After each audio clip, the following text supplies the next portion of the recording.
This is for all the real riders out there. Let's ride, bro. Well, this has to be one of the most embarrassing motorcycles I've ever been on, but in the best way possible. Today we're going to be looking at the Yamaha V Star 250. This is a 2025 that I recently rode, and I'm just going to tell you exactly what I think about this motorcycle. And as embarrassing as it might be, it's totally necessary. I'll fill you in, I'll give you my opinion, and of course I want to hear yours. Let me know what you think about the Yamaha V Star or just bikes like it in general. Do you think they're just simply too small for beginners, or do you think they're perfect? I know that most of my audience is actually Harley Davidson centric. Let me know if you think Harley Davidson actually needs a motorcycle like this as well. Whatever your opinion is, drop it down below. Let's go ahead and jump right in. First of all, big thanks to American Biker for letting me come out and do my thing. Unfiltered, just give you my straight up opinions on their motorcycles. So big thanks to those guys, man, for all of their support. If you need anything, go talk to Rob up at American Biker. Okay, the Yamaha V Star. What is this thing? Well, it's clearly a beginner motorcycle, and I kind of went through little stages with this motorcycle, if you will. From beginning to end was quite a different experience, I think. Overall, my opinion when I got on the bike was different than when I got off of it after riding it for a little bit. So anyways, this is a 249cc air-cooled carbureted engine, by the way, in 2025. That's pretty rare, actually. And everything on this bike is catered, of course, to new riders and cost reduction, right? So brand new, these things are like $4,700. This is a 2025 with like 1,400 miles, and it was already down to 4,200. You have basic forks, basic shocks. You actually have a drum brake in the rear, a disc in the front. You do have an automatic tensioner for your chain, so very little, if any, kind of maintenance that you have to do there, which is great for beginners. 5-speed transmission and a 2.5 gallon tank that they're claiming gets like 78 miles to the gallon, which I actually believe that, probably depending on your weight and things like that. But they're actually claiming you can get 200 or close to 200 miles out of this little 2.5 gallon teardrop tank. That's actually really impressive. Low seat height, under 400 pounds, that's easy to ride and has that classic Harley Davidson rumble. That's a joke, by the way. They do mention getting that classic V-twin rumble on their website. So anyways, I thought that was kind of funny. But overall, the motorcycle is necessary for a couple of different reasons. First and foremost, probably the most obvious one, is new riders. And so this was something I really wanted to focus on riding this bike, because not all small bikes are necessarily easy to ride. This one tends to check all of those boxes. So starting right with simple things like the clutch, right? It engages all the way out, or almost all the way out, I should say. I would probably change that if I were to buy this motorcycle, but it's easy to pull. You're not going to cramp your hand up or anything like that. The throttle response, though, is interesting. So when I first got on it, you know, typically with all new bikes, I'll just kind of get a feel for the throttle, and then once I get a little bit more comfortable, you know, I'll just start getting into it a little bit more. Well, this one isn't going to scare you. Not by any means. I mean, you could pretty much grab a handful of the throttle, and as long as you semi know what you're doing, I mean, it's fairly forgiving.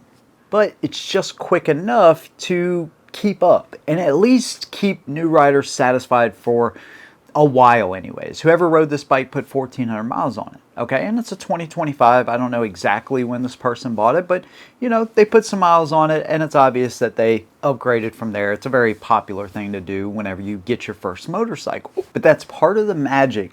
And so if you're looking at buying a new motorcycle, or your first motorcycle, I should say, and you really want to do yourself a favor, you would take a bike like this. You're going to get used to it after a month, and you're going to be like, man, this thing freaking sucks. You might ride with one of your buddies, and they're just passing you, you know, just with ease, and you can't catch up, whatever. Okay, you're going to kind of go through all those little things. But if you take the time with this motorcycle and you start learning figure eights and how to lean the bike and things like that, it's so unintimidating, if that's even a word, probably not, but there's like no intimidation to it. So the only real thing you got to worry about is dropping it, scratching it. You get some kind of crash protection on this bike. You almost have nothing to worry about with this bike.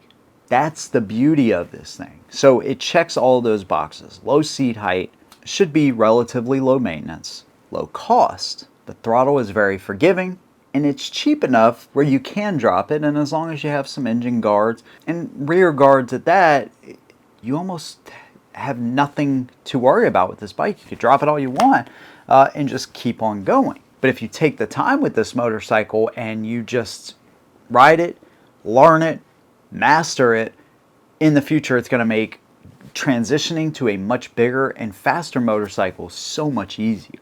Now, could it be too small for some people? Yes. You know, if you're 250 pounds to 300 pounds, you know, you're probably not going to enjoy this motorcycle that much. And that's not a dig at anybody really, but in that case, I'd probably say going up to a 4 or a 500, right? Even looking at some of the Hondas, right? The Rebels in that area, you might be better served with something like that. So I think there is a limitation to what this bike can offer for some new riders, but for a lot of them, this probably would serve you really well. And this is the one thing about this bike, it offers something that Harley doesn't. And you know, I always feel like I have to bring Harley into it, because when you look at this bike, yes, it's a little goofy. Yeah, it is kind of embarrassing to ride this thing. Kind of funny though, I guess, too, at the same time, but it's embarrassing for the right reasons. It's not just because it's an embarrassing motorcycle, because overall it looks good. I mean, really, if you didn't know anything, you stripped all the badging, and I guess if you couldn't see the size of the engine, you would think, man, you know, it's a decent enough looking motorcycle. That's not like a ringing endorsement for this thing, but it is something that I think Harley Davidson desperately kind of needs in their lineup. It's got the cruiser aesthetics, and it checks all of those boxes like we talked about before, and it's at a price that a lot of people can't afford. Now imagine a Harley Davidson badge on that thing with a 45-degree V-twin that gives a similarity of a Harley Davidson Rumble. I think they would have something as long as they kept that price where it should be. Yamaha is doing that, and they're offering something that a lot of people can get into and explore motorcycling at a good price, and one that's not intimidating either. This thing, as embarrassing as it might be, as simple as it may sound, with drum brakes and air cooled and, you know, all the chrome and all of that kind of stuff, it has its place, and it did exactly what I expected it to do, maybe even a little bit better. I'll be totally honest with you, man. I like this thing, and I like its place in motorcycling.